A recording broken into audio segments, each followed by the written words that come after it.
All right, I suggest we get started then. Again, welcome everybody to this webinar introducing sustainability in an engaged workforce. Today, we will hear about real-life stories of Ambassify and Bigtrees customers of how they managed to indeed introduce sustainability in their workforce, working together with their employees to achieve their goals. I'm going to introduce our first speaker of today, Wannes van Giel. He is founder and CEO of Bigtrees. He has been a climate activist for many years, and he has joined the Belgians Youth for Nature Education and Environmental Protection. Today, in fact, he still considers himself to be an activist disguised as a marketeer. His first campaign, Thursday Veggie Day, conquered the world and changed the diet of Belgians into a more plant-based one. After winning the Climate Action Award with the city of Ghent for the local sustainable food campaign, he now focuses on growing sustainable businesses and growing sustainability in businesses with his marketing agency, Bigtrees. The floor is yours, Wannes. I'll stop sharing my screen. Thanks so much. Thanks for the introduction as well. I'll share my screen in a minute. I will be focusing on why it's so important to get engaged into sustainability, making you a little bit afraid at first hand and then giving you much hope on the other hand. And I will start my timer because our time is limited. Okay. Do you guys see my screen? Yes, it's perfect. Okay. Perfect. Okay, let's start. Okay, I'm going to try to explain to you why it's so important to get all of your team engaged into sustainability.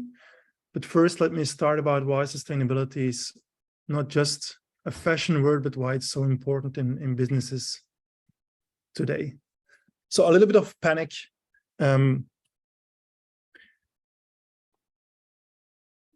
Like this is this thermometer, I hope the English word is correct, is showing you what our planet will reach at planned targets and current policies.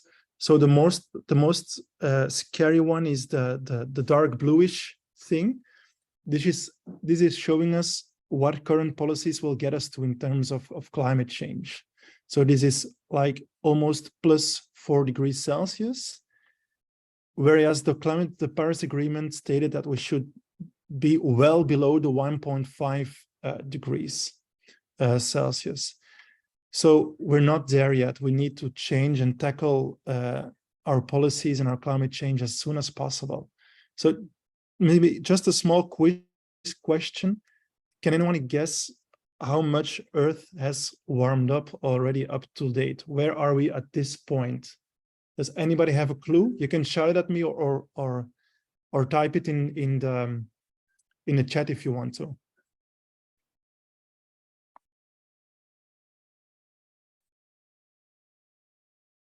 There's someone stating one. Hans, I think, is stating 1.2.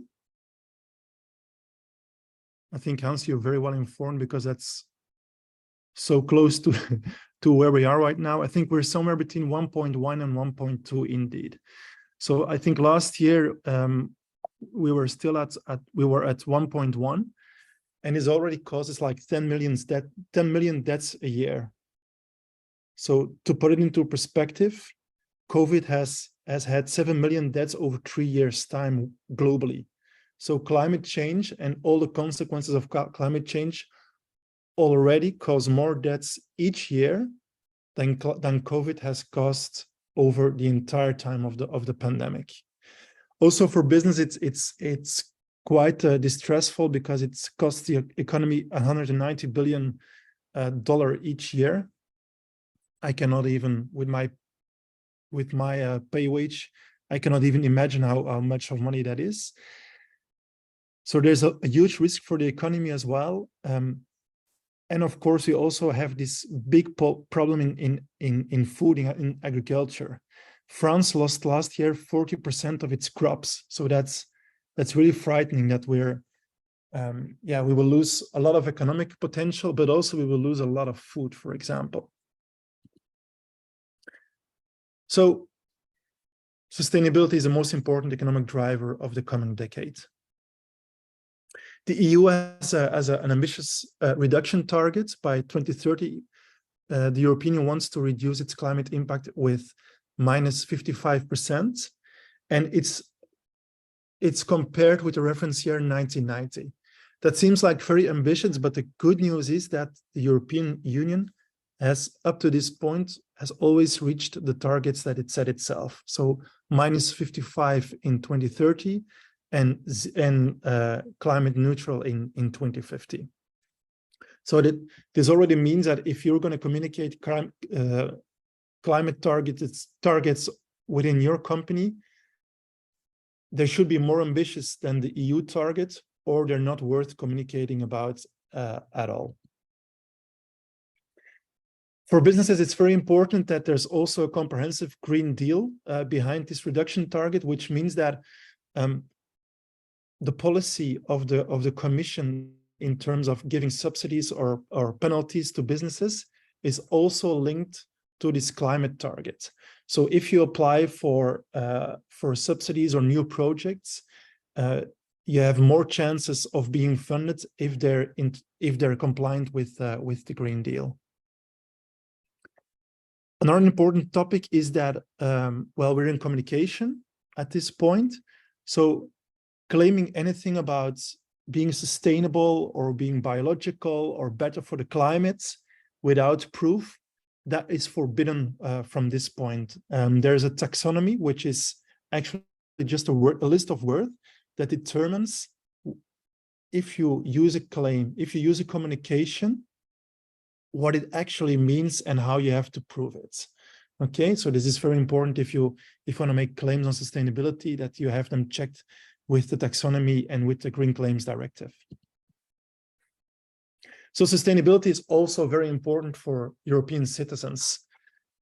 Often businesses and also politicians, they think that we still have to convince people how important sustainability is. Well, I would say don't waste your precious time on that. In fact, 93% of the EU population, according to the EU barometer, is convinced that climate change is or the biggest or one of the top 3 issues and challenges of today.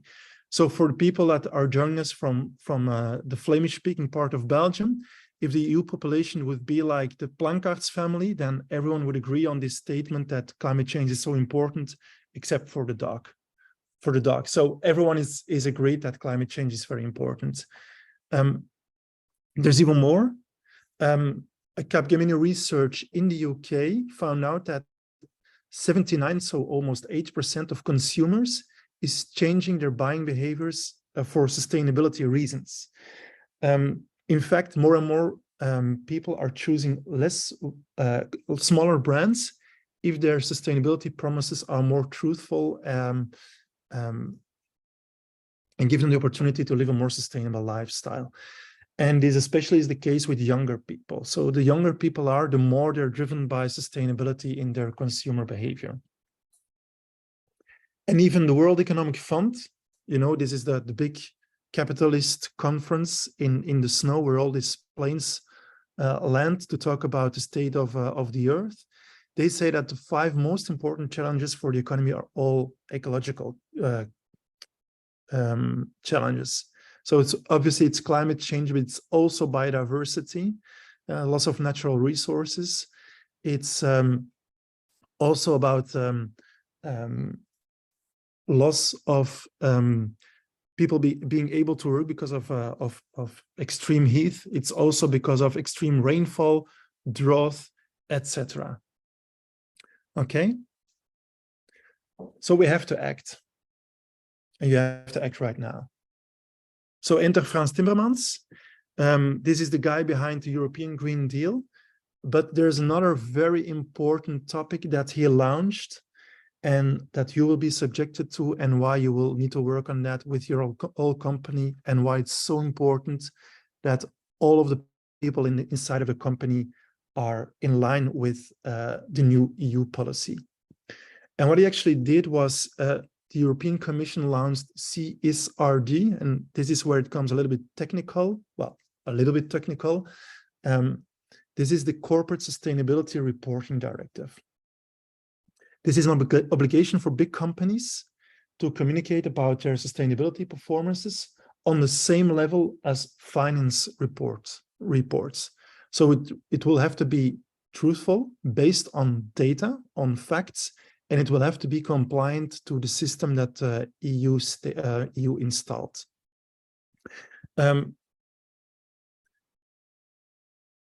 When are you subjected to the CSRD?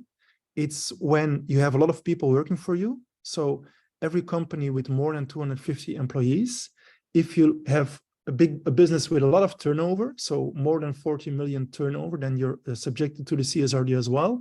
Or if you have many assets or much money on the bank, if you have more than 20 million in assets, then you're also subjected to the CSRD rules.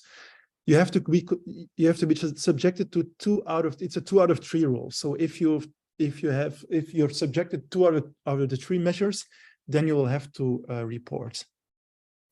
Today it would be like 12,000 companies in Europe, but because all of these companies need data from their suppliers, it will be like 50,000 companies indirectly that are submitted to a CSRD. And it's about carbon footprint, scope 1 and 2. Scope 1 and 2 means all the emissions that you cause because you burn fuel or the electricity that you buy. The scope 3 footprint is even more important, or it's mostly heavier. It's all the things that you buy and all the stuff that you sell. So you're responsible for the whole value chain. It's about waste, it's about water, it's about transport, it's about controlling the value chain, it's about human rights, it's about employee satisfaction. So all of these measures will have to be taken into account. And this is where I come closely to the topic of today. It should become clear that, right, making this CSRD compliance report or turning your business into a more sustainable one and a more future-proof one, you will need all of your teams, white collars and blue collars, to work on this. And I will demonstrate this with an example. So if you're changing your business, and I've just one example out of the top of my head, suppose that you are a company that is active in construction and you do design, maintain furniture offices. So where you're a design company, an architectural company, or a manufacturing company that is active in making beautiful office spaces. So one of the things that you might consider is turning your business from a linear model to a circular model. Now, to put it into very simple, to explain it with a very simple graph, the linear economy is you take something from the earth, a raw material, you make something out of it, and when the lifetime is over, you just throw it into the junk, which is devastating for society and for sustainability. You could improve that by making by recycling some stuff or using recycled stuff, but it's doing the bad thing, but then just in a few more loops, you see? What you really want is to keep things out of the trash and use materials forever. That's really the future of the economy. There's a lot of profit in it. But if you want to do it, it's not just a management or a marketing or a communication decision. You will have to involve your designers, because if, for example, you want to make circular chairs, then you have to design them this way that they can be circular. This is an example. This is a Herman Miller chair. It's a circular design because it's designed without glue. So you really need this eco design. So you need to motivate your designers. But of course, if you need to design stuff that doesn't involve glue and you need other materials, then you also have to motivate your buyers. So you need to have them on board to buy other raw material and to challenge the supply chain in delivering more sustainable raw material. So your buyers are equally important.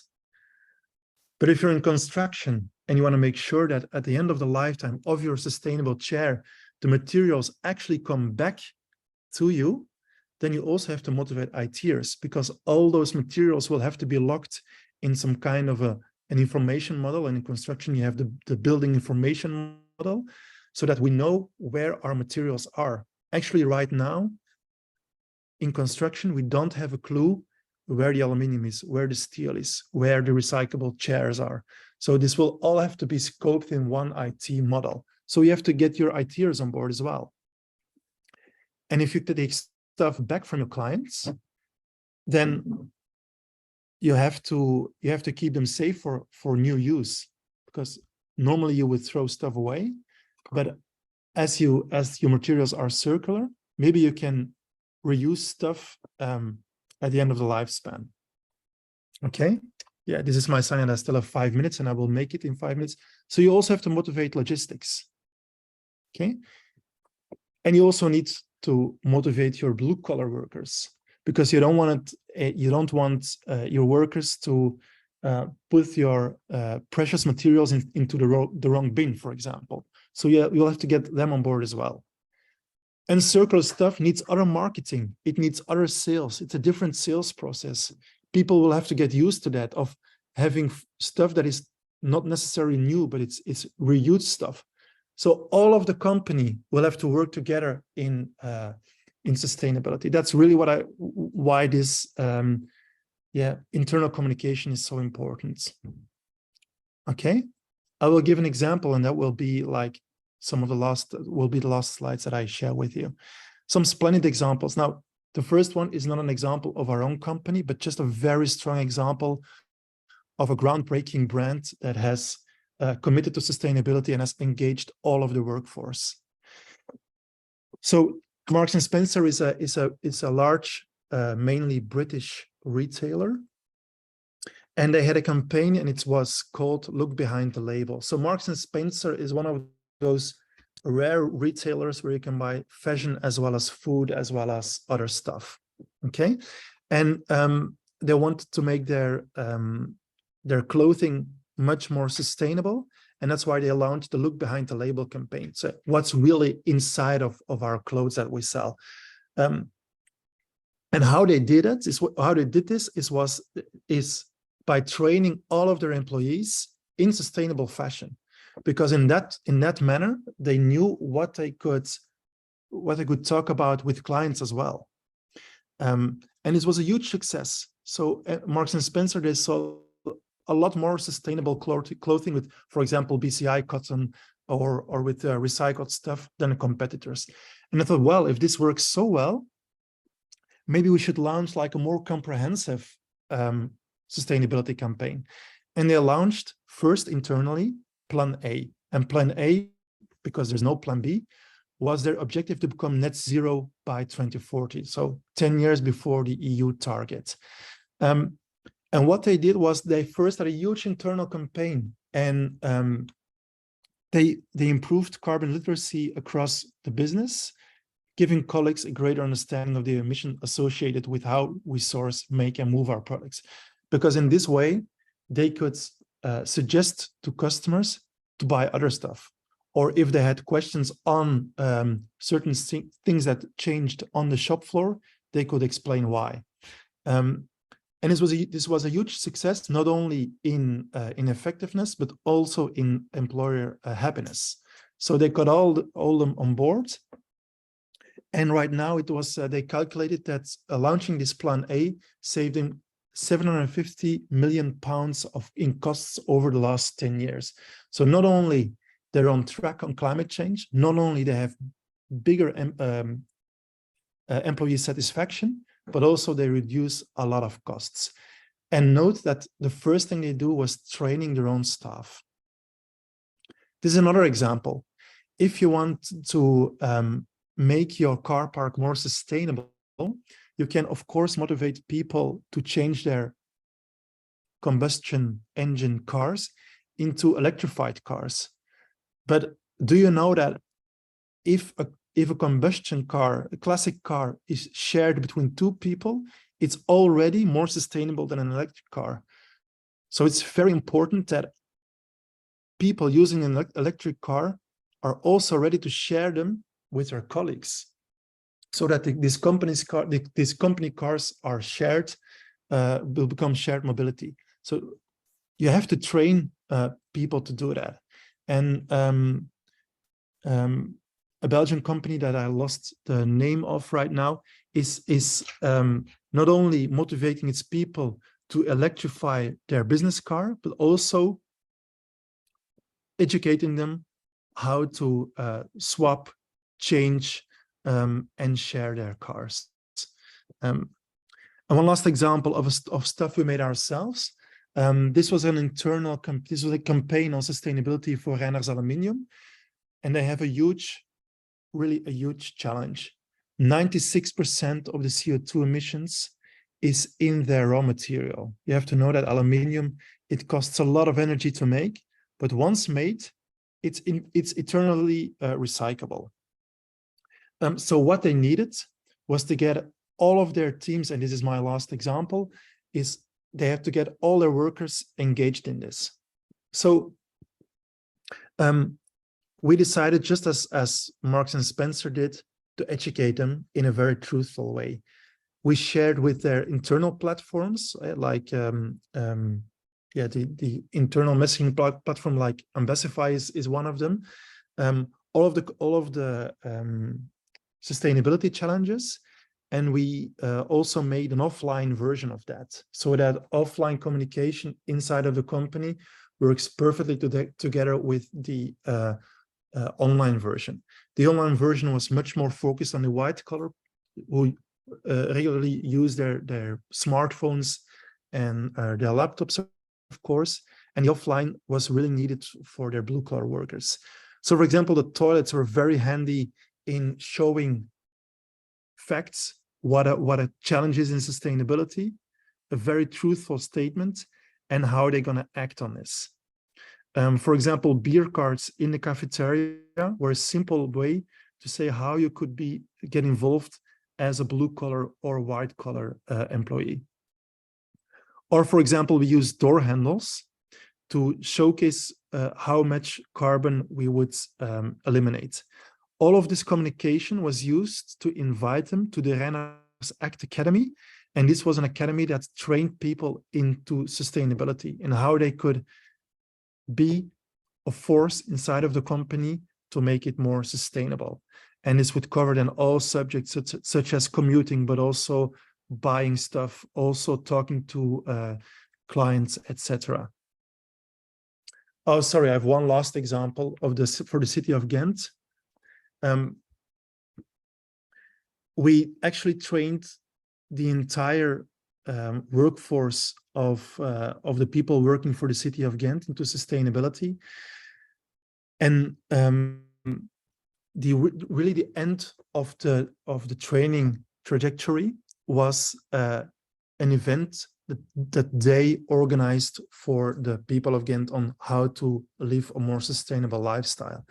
And actually we had, like, I think 50% of the workforce on board, and they organized an event for 5,000 people in Ghent, which is called Ghent aan Zee, which you see a mood over here. And there were, thanks to that training and the onboarding of all the people working for Ghent, they were one of the finalists of European Green Capital, which is a big EU award for sustainable cities. So to conclude, I hope that there are still already some questions in the chat. I hope that I can convince you of two things. Sustainability is, I think, the single most important topic for the next 10 years. We need to go fast. We need to go thorough. We need to go real on this. And it cannot be done without engaging all of your employees. And maybe consider Ambassify to activate this. Thank you, Wannes, for your presentation. Yeah, like you said, we can keep questions to the end of the webinar. We'll have 5-10 minutes left for that. And now I want to present our next speaker, Lisa. Unique is one of Ambassify's own customers, and Lisa is here today to talk about their experience with Ambassify and their story. She is marketing coordinator at Unique Belgium. a leading HR partner and HR partner and staffing agency with 3 brands: Unique Career, and Express Medical. In this role, Lisa is responsible for managing the organic social media content of all Unique Belgium brands. She joined the marketing team here in February 2022. Prior to her current role, Lisa worked as a project consultant for Unique Career, where she gained valuable experience working on different projects and collaborating with multiple clients. With a passion for marketing and a focus on creating engaging and informative content, she's committed to helping Unique Belgium's brand stand out in a competitive market. So I'm going to leave the floor to you, Lisa. I'll stop sharing. Yes, thank you. I think you can see me now. Good morning, everyone. Thank you, Camilla, for the introduction. Thank you for having me as well. I got a little bit sick this weekend, so I tried to save my voice for the upcoming 10 minutes. So I'm gonna start sharing my screen. They asked me to, so I'm presenting how we use Ambassify to gather funds for the Wannes Week and Viva for Life. We're a Belgian company, so we're both in the Flemish and in the French part of Belgium. So that's why we chose 2 good causes organized by 2 Belgian radio stations at the end of December last year. Our idea was to organize a talent auction in which we wanted to engage all our employees, which were around 300 people at the time. Everyone could propose a talent of themselves, and then others could bid on others' talents. And the amount raised for every talent would go to the Wannes Week or to Viva for Life. So in phase 1 of this campaign, we asked our employees, our colleagues, to send in their unique talents. We started on Ambassify immediately by putting up a form campaign in which we used the text to explain what we were doing, why we were supporting these causes, and who the causes were supporting themselves, where the money would go to. We also explained how they could participate. We gave some examples of talents, like if you can make a great lasagna, you can sell a lasagna to your colleagues. If you're great at playing guitar or the piano, you can maybe offer a private concert or something like that. And we put a deadline for submissions in it as well. Underneath was the actual form in which our colleagues could explain their talents. They could also ask for a starting amount for their auction, their personal auction. It was not obligated, but if you have to buy ingredients to make lasagna, you could like ask €5 to start with or something. And we also asked to upload a picture of themselves so we could use it because yeah, we are a company with 300 people all over Belgium, so not everyone would know each other. To start off the campaign, we also sent a separate mailing. It was actually our general director, Anne Albrecht, who sent the mailing, in which we also explained what we were doing, why we were having this talent auction, how they could participate, and how they could set up their Ambassify accounts, because in order to participate, you needed that. And just in case, for the people who didn't set it up yet, we put out the steps as well. In the next phase, we provided some inspiration for our colleagues on the auction page. So within Ambassify, we got 2 custom tabs for this, for the Wannes Week for the Dutch part, and then we also had a custom tab for Viva for Life in French. For every talent that was sent in by a colleague, you can see some examples on it on the screen. We made a separate Click It campaign with just a title, a short description of what you could expect from this auction. And in this phase, the reactions were still turned off. Later, we would turn them on so people could bid, but now it was just used to have some inspiration and to have more people send in some talents. So when we set up the custom tabs, we send out another promotional message from within Ambassify, in which we linked to the original campaign.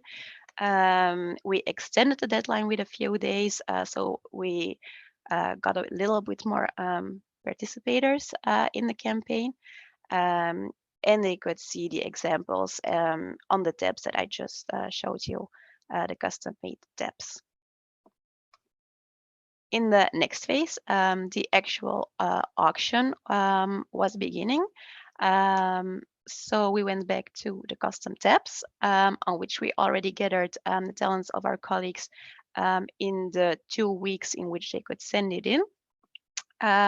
We provided one spotlighted Click It campaign in which we explained how they had to bid on other colleagues' talents, and they could just simply click the I understand it button if they had read it. And by that, we also know who read it and who was going to participate. Then we had all the different Click It campaigns for everyone who sent in a talent.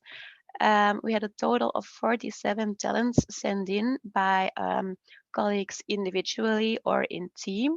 You can see an example of it here. Someone offered to make a self-made limoncello. And in this phase of the campaign, we did turn on the reactions because it was in the reactions that people could bid on each other. They could also see other people's bids and overbid each other. And every time they reacted to something or made it a bid, they could click the I made a bid button.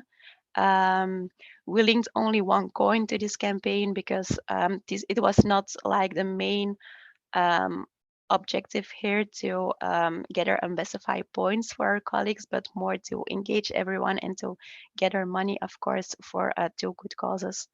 So that's why we didn't link a lot of points to this one. And then in the end, when the auction was closed, we made a wrap-up message from the marketing team. So it was actually my account putting in the last reaction in which we said who was the winner, which was the highest bid. And then when we would provide them with more information on how to contact each other and how to transfer the money to the Wannes de Week or Viva for Life. So after putting on the reaction, we also send out a mailing for every campaign, which was a lot of manual work, but it was really worth it if we saw the results when it was done. As I said, our main goal was, of course, to raise money for a good cause. But on top of it, we got some really nice to have results as well out of this campaign. We raised around €1,000 for both the Wannes de Week as Viva for Life. But on top of it, we also saw some growth of our ambassador community because people were obligated to make an Ambassify account and actually use it as well to participate. We saw some more engagement as well on our other Ambassify campaigns that were on in this period of time. People really got to know the platform, how it worked. So it was a really nice way to get people there. On top of it, we got to gather a lot of content for our social media platforms, as the pictures you see here. And of course, our colleagues got to know each other a lot better. New colleagues participated as well. We also saw Dutch and French people bidding on each other's campaigns. So we really got to know each other a lot better.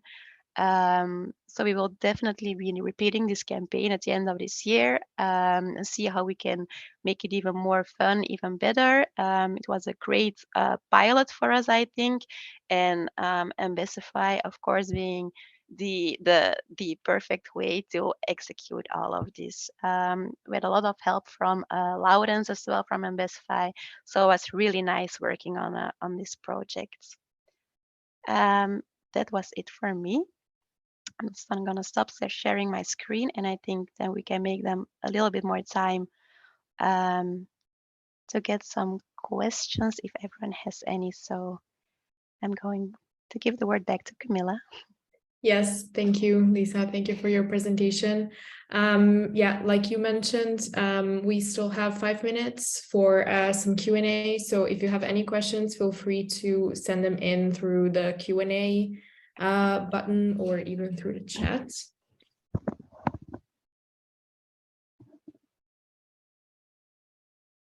I think there was a question earlier in the chat, but Wannes, I'm not sure if you already answer that one. Maybe it would be nice to... Yes.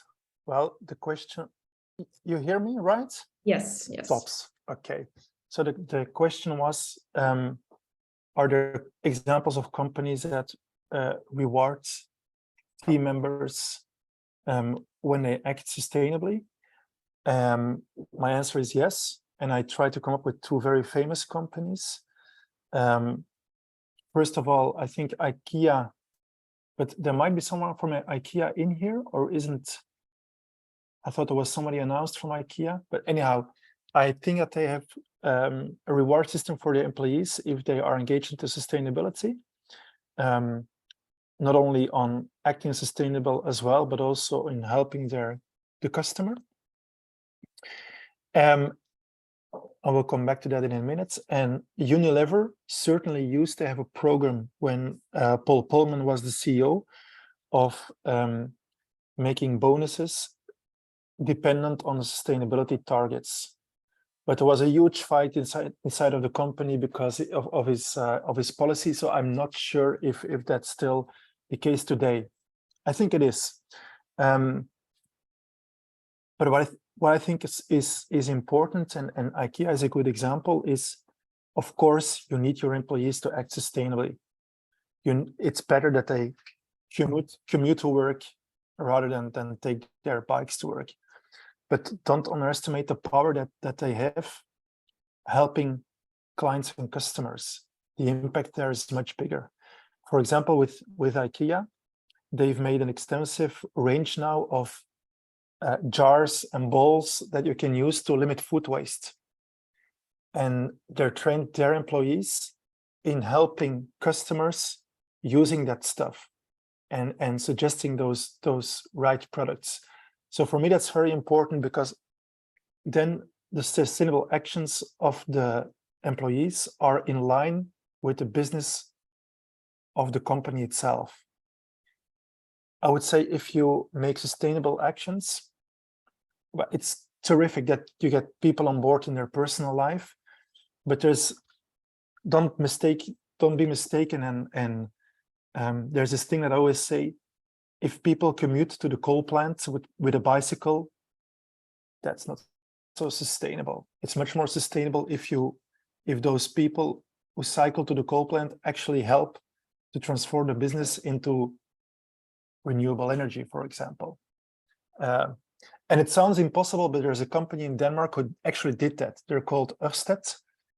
And with the help of their employees, they changed from oil business to renewable business. So I hope that answers the question, more or less. Thank you. If there's any more questions, now's the time. We have both the chat and the Q&A, so feel free to send them. If there's no more questions, I think we've reached the end of this webinar. I want to thank everyone again for participating. Oh, there's a last-minute question coming in. What are the main reasons to not run sustainability employee advocacies? Well, there certainly is no good reason for it, but probably it's about the hurdles. And I think the most important hurdle is, the 2 most important are there's always something else more important in operations. And the other one is the yes, but is the idea that if we change our business, it will cost us clients, it will cost us money, it will disturb operations. I can only say that, but it doesn't actually. Even a company like ArcelorMittal, it's a Ghent-based steel company. they're really motivating their employees to get engaged into making the business much more sustainable. So I think fear of change is the most important one in terms of sustainability.